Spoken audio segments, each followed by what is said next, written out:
Hi, one forum news brings you the best. Please kindly subscribe to this channel. Your comment and all likes will be highly appreciated. Yes, today we are going to the home of EFF. What is happening over there is their 12th anniversary. Yes, this is a party that have been in existence for the past 12 years. Yes, they've achieved some successes and also they've encountered some difficulties as well as some failures also. Today we'll assess the life of the EFF, that is within the context of those that are managing the affairs of the EFF for these past 12 years. You cannot talk about EFF without talking about Julius Malema, because since the start of EFF, he happened to be their leader and the president of that party, and he's still the leader and the president. And when given the chance, he will be ready to run the party again. Some are falling apart and some also joined here and there. This is the party from the beginning, 2013, 2014, thereabout. Their first step into the Parliament of South Africa happened to be in 2014, where they had only 25 votes. That was equivalent to, they had 6.25% of the vote cast, and at the end, they were entitled to occupy 25 seats in the Parliament of South Africa. They worked so hard. If I say they worked so hard, some can describe them as very destructive when they got to Parliament, because they felt then that was the only way that they may be useful.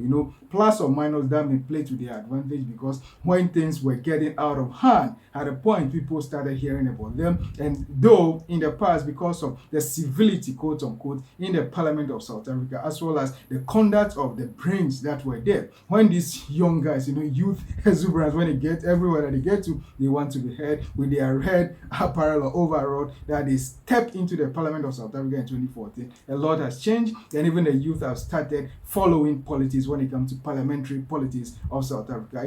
You can't take the political influence of the EFF out of the politics of South Africa. Why? Because you can disagree with their policies and the things that they do and the modus operandi or their ways of doing things, but still relevant when it comes to the politics of South Africa. Yes, their leader, Julius Malema, you can talk about him, you can say that he's a dictator. He has done certain things that are not all that good when it comes to democracy or political influences, or the things that you're supposed to do when it comes to democracy. You must not insult your fellow, your opponent, or here and there, but he always insults people. Even he's just ended press conference. Yes, he was referring to someone with a big stomach and things like that. Well, that may be his style, but when it comes to the civilized world that we live in, that we talk about democracy, you are not supposed to insult your opponent. Even if you have to fight with your opponent, it has to be with words that will bring more argument and alternative solutions, not insulting people. And maybe their work in the Parliament of South Africa, the citizens of South Africa, they were so happy about them. So somewhere around 2019, that's the election after the 2014's own, they had the opportunity to have about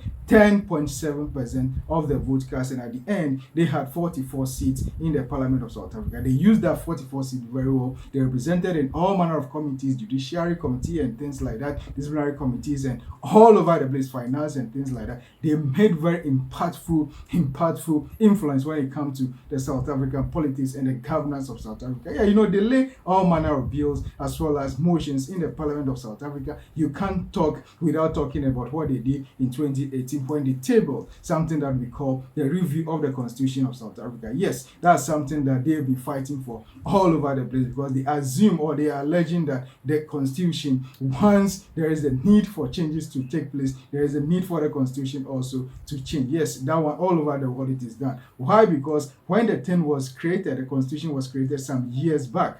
Definitely, as time goes on, there is a need for change. That is why in political science, as well as those that are legal practitioners, they will say that the Constitution is a living thing and it has to change if the time is not all that relevant to it, or if it's not applicable to what is happening today. There is a need for it to be changed. So they argue over that and they table that in. Plus or minus, some of their motions were accepted, private bills and things like that were accepted, but some were also rejected. But one thing that many people criticize the EFF for is their way of doing things. Very destructive mode, using all manner of ways, attacking people here and there, not physically but verbally.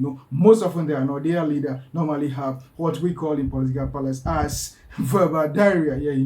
The way he insults people, even sitting president as well as his opponents here and there, even his own former deputy. I'm talking about Floyd Shivambu himself raised that argument that politics or when it comes to things about ideology, it's not about insult. But unfortunately, that is what we always see for Julius the Malema. But that may be his style, and we cannot take that from him. But if we talk about the EFF, we can see some level of divisiveness when it comes to the EFF. Why? Because even some citizens of South Africa are not so good with it. When it comes to political party, people may disagree with you and may also agree with you. But there are certain things and utterances that you put out there that may not augur well for your party as well as the citizen. At the end, you may see them to be seeing you as someone that is very, very divisive. And that's exactly what people are saying on the street of South Africa when it comes to the EFF. You can talk about the dictatorship of the leader. Yes, you can't take that away from him because this is the man that has been in office since 2013 or 2014 until today. He is still in office and is still open for election. Yeah, that's what he said himself, that if the people nominate him, he will be ready to offer his services to the political party. But the question is, then what about new limbs that are needed going forward? You can talk about the crackdown also, and the case in point has to do with Dr. Ndozi, who is now a broadcaster at Power FM. Yes, Dr. Ndozi himself,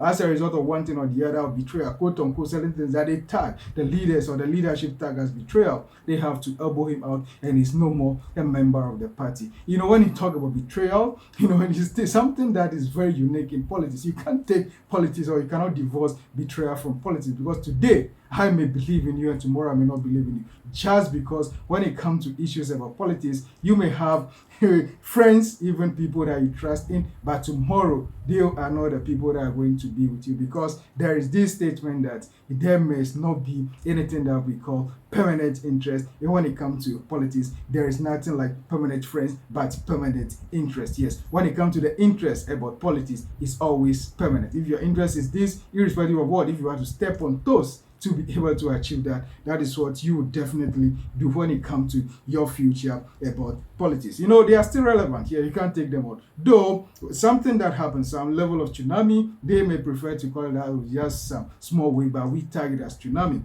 because their percentage in the Parliament of South Africa reduced. That's a 9%. The vote that they had happened to be 9%, and now they have 39 seats. But by and large, there are 39 human beings that are representing the EFF in the Parliament of South Africa. They are doing their best. They are working so hard for the interest of their members and their followers, and by and large, they are happy about all that they are achieving. But going forward, there is a need for their leadership to readjust so that the young limbs and the younger guys that have the nature as well as the ability to rule or lead a party to be able to achieve that, because I can project and predict for a fact that Julius Malema may be good when it comes to their party, but he may not be able to take them to the promised land when it comes to getting into power or taking over power.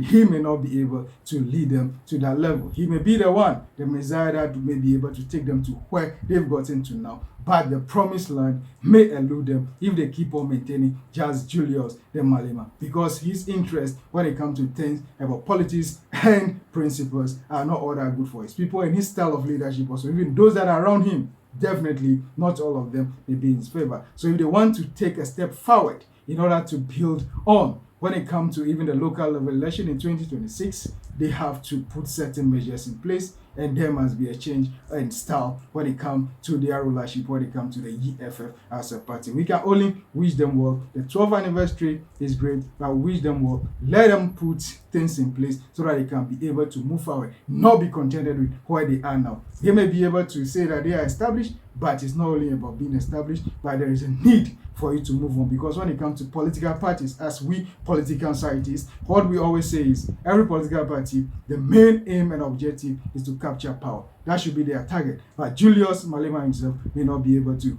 take them to that promised land. That is why there is a need for them to groom people to be able to achieve that for them. Please, for more about discussions and analysis like this, kindly subscribe to this channel. One Forum News for the best when it comes to anything and everything about politics of Africa and historical antecedents, as well as security and crime. We'll be right here to bring you the best. Your comments and your likes will be highly appreciated. Thank you so much, and kindly subscribe to this channel, One Forum News. Thank you.